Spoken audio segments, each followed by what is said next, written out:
Control your screaming brat, or I'll have security remove you. That's the first thing she heard. No warm greeting, no offer of help, just that dripping with annoyance. And then came the sound, that sharp, humiliating crack when the flight attendant's hand met her cheek. I swear the whole first-class cabin froze for half a second. Then phones went up like it was a halftime show. Some passengers even nodded approvingly like they'd just witnessed a righteous act. Maya Collins sat there holding her 6-month-old son Levi against her chest. Her cheek burned, her ears rang, but her eyes stayed steady. No shouting, no snapping back, just the quiet act of tucking Levi's blanket closer. Anyone looking down at her lap would have noticed her boarding pass platinum status seat 2A, completely ignored by the woman who had just hit her. The flight attendant, Brenda Hale, straightened her navy blazer silver wings, catching the cabin light. She looked around like she was the sheriff in town. Ladies and gentlemen, sorry for the disruption. Some people just don't understand how to travel appropriately. A few murmurs of agreement rolled through the aisle. The man in the tailored charcoal suit 2 rows back muttered, "Finally, someone maintaining standards." An older lady in pearls leaned forward to whisper, "Parents used to control their kids." Maya just bounced Levi gently, his tiny fist curling around her finger. If anyone had bothered to really look, they'd have seen it wasn't defiance, it was the steady calm of someone who decided the storm wasn't going to reach her child.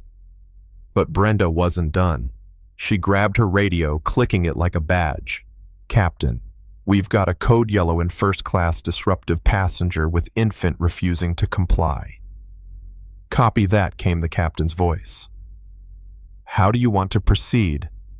"Immediate removal before departure," Brenda said, already glancing at her watch. "She's delayed us 8 minutes with this tantrum." Maya glanced at her phone. 14 minutes to departure, and under that, a text notification about a high-level corporate meeting at 2 p.m. EST.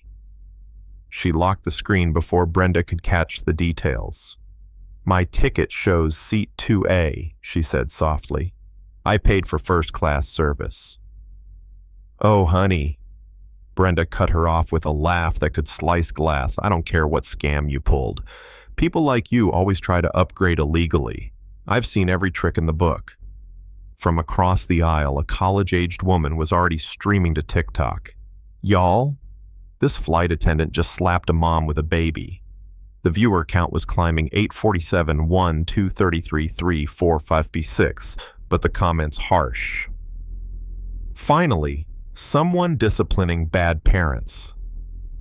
Entitled Mom Energy. Brenda, spotting the camera, leaned into her role. "Ma'am, if you can't manage your child, I have every right to remove you under airline policy." Maya reached into her carry-on for baby formula. A flash of platinum caught the light in airline executive card tucked between diapers.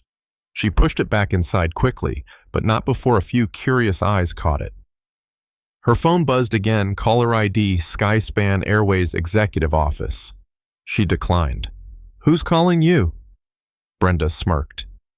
"Your baby daddy can't override FAA law." A couple of chuckles from nearby seats made the humiliation sting sharper.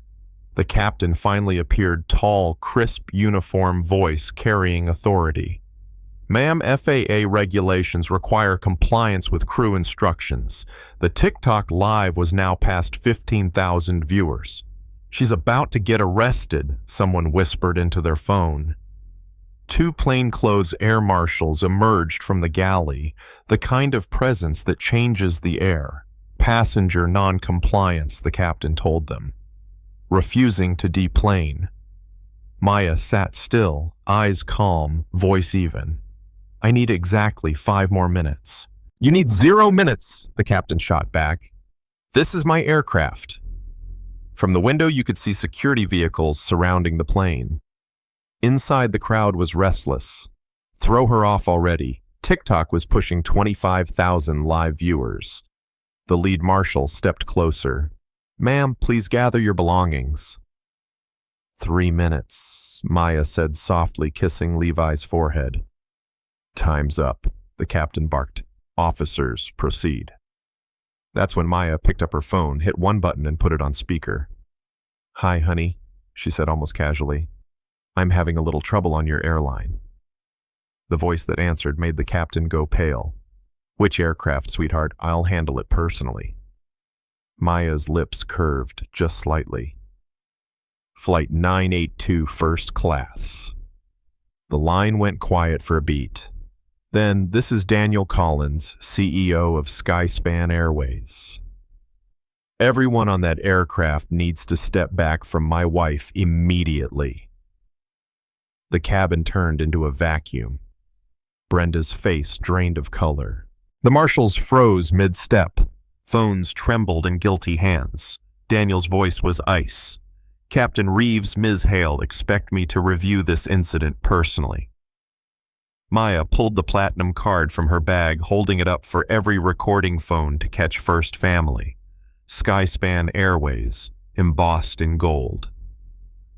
On cue, Daniel's face appeared on a live video feed flanked by executives and legal counsel in a gleaming boardroom. Ms. Hale, you struck my wife while she held our infant. That is a felony under federal aviation law. Brenda's voice cracked. I didn't know. Show me the regulation that allows a crew member to slap a passenger, Daniel said evenly. Silence. The company's head of legal leaned into frame. We have the cabin audio from boarding to present. It played through the plane's speakers, every word Brenda had said, every insult, every accusation about people like you. No interruptions, no edits, just a timeline of bias. Daniel's voice dropped even lower. Captain Reeves, do you recall the 17 discrimination complaints against your crews in the past 5 years? Settled quietly. Buried. That ends today. Passengers who'd cheered earlier shifted uncomfortably. The older woman in pearls turned her face toward the window. Effective immediately, Daniel said, you are both terminated. Federal charges for assault and enabling assault are being filed. FAA certification revoked within 72 hours. The marshals stepped back, not toward Maya, but toward Brenda and the captain. Maya's voice finally carried across the cabin. This is what happens when you treat people based on your assumptions instead of the truth. By now, the live stream had passed 70,000 viewers. National news outlets were breaking in with CEO's wife assaulted on flight. Daniel looked into the cabin camera. From this moment, Skyspan implements the Family Protection Protocol. No crew member may physically contact a passenger without direct safety justification. All interactions recorded and reviewed. Discrimination complaints bypass management and go straight to federal oversight. Brenda slumped against the galley wall, her 8-year career over. The captain stared at the floor. Daniel turned back to Maya. Sweetheart, are you ready to fly? She smiled faintly. Actually, I think Levi and I will take a different plane.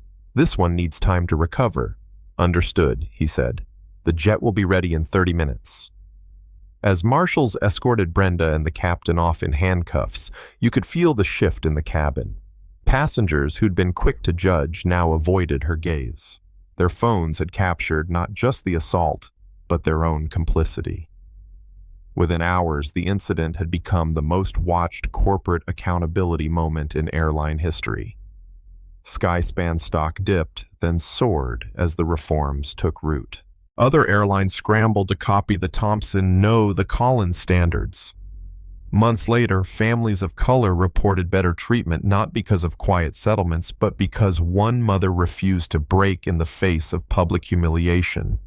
And if you'd asked Maya why she didn't shout back that day, she'd tell you calm is power. The kind of power that can turn an entire industry upside down. Now tell me, if you'd been sitting in that cabin, would you have spoken up? or stayed quiet like most of them did. And if you've ever been judged before anyone bothered to know the truth, share it below. Because sometimes speaking up is the only way the world changes.